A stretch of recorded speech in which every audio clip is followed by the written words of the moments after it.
Welcome to Burlap Teachers. Enjoy the video. You begin by quickly identifying the container and the exact problem. Are duplicates in a list, dictionary keys, or a pandas column?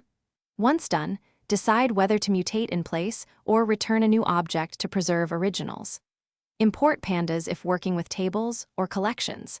Counter for frequency checks. You now run a short sample on 5-10 rows to confirm behavior. This helps you pick a method that matches types and performance needs before moving to removal. You apply the chosen method based on order and performance needs. For speed with unordered values, convert to set. However, set loses order, so if order matters, use dict. From keys or a list comprehension with a scene set to preserve first occurrences.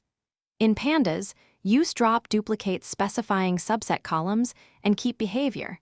Set in place if you want to modify the data frame directly. Make sure to handle na_n explicitly, since pandas treats na_n as duplicate insert. You finish by validating.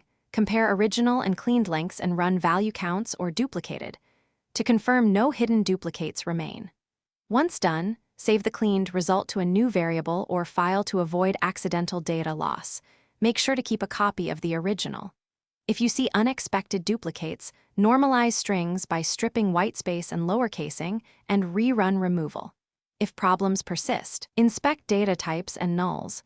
Mismatched types or na_n behavior are frequent culprits and easy to fix.